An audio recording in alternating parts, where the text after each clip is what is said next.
fleece Kenyans, as he has always done. Kenyans will recall the Brazil maize scandal of 2009 when William Ruto was the Minister for Agriculture, and he was fired by the then Prime Minister, the late Right Honorable Raila Odinga.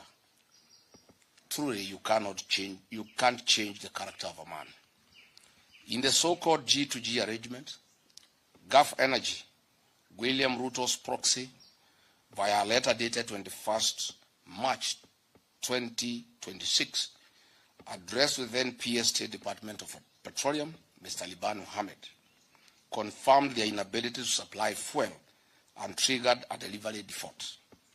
Note that Gulf Energy supplies 4 out of 6, or 67% of the monthly fuel cargoes, leaving the other 5 oil marketing companies to supply the balance of 20%, or 2 cargoes imported under the so-called G2G framework.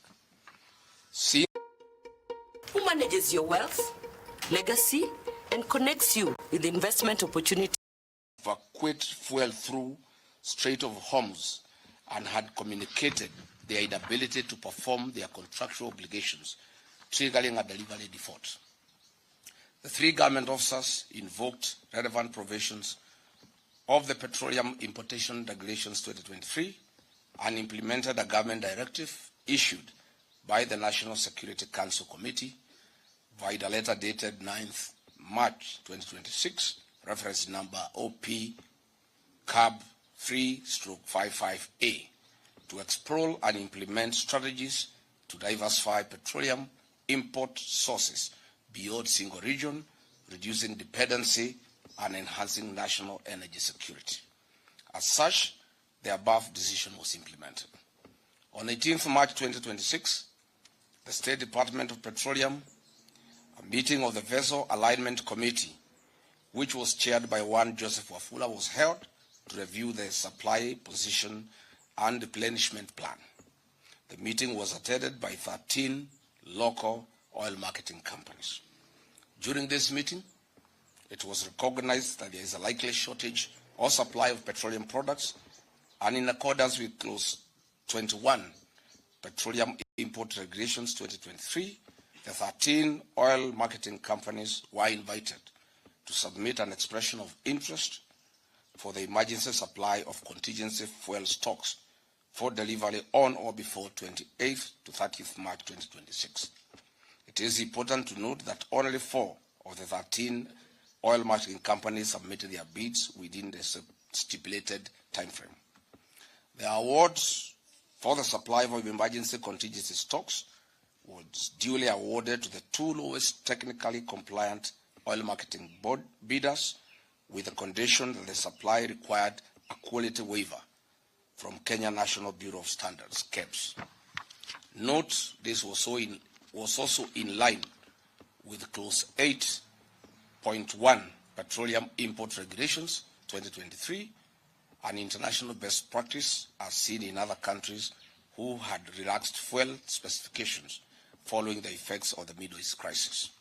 Subsequently, via the letter dated 28th March 2026, reference MITI/CS/Volume 1/Waiver Number 3, signed by Honorable Lee Kenyanjui, CS Minister of Investment, Trade and Industry, addressed to the Honorable P.O. Wandai, granted waiver for oxygenates, manganese, sulfur, and benzene parameters in the KSES 158/2025.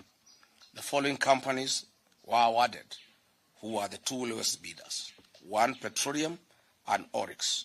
These were contingency cargoes with delivery dates on or before 30th March 2026.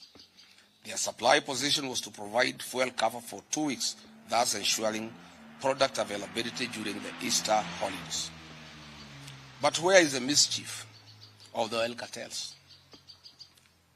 William Ruto was well appraised of all these processes and procedures. All the directives were issued by the National Security Council Committee, chaired by Head of Public Service Felix Koskei, Ruto's errand boy.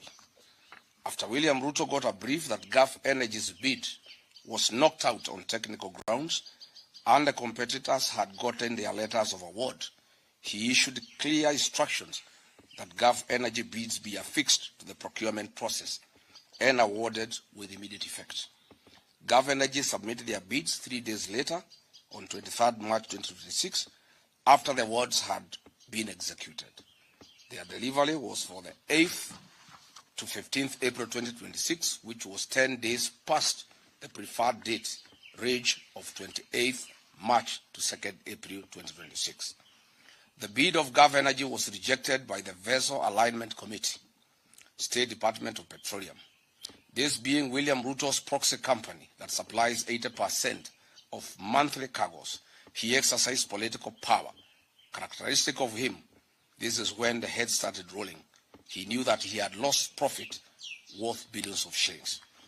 Through a remarkable architecture, conman attitude, William Ruto orchestrated a terrible propaganda that the fuel supplied was substandard despite the comprehensive compliance due process followed by the gallant then government officers.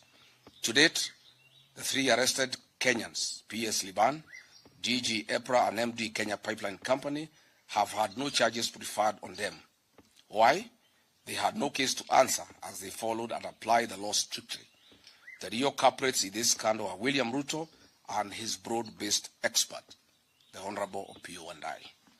Concurrently and maliciously, on the night of 5th and 6th April 2026, as this drama was being executed, William Ruto dispatched a high-power delegation led by CS Wandayi, Acting CEO EPRA, Engineer Joseph Okech, and other senior government officials together with Gulf Energy to renegotiate new pricing with the international oil companies, whose nominated agent is Gulf Energy, a proxy of William Ruto.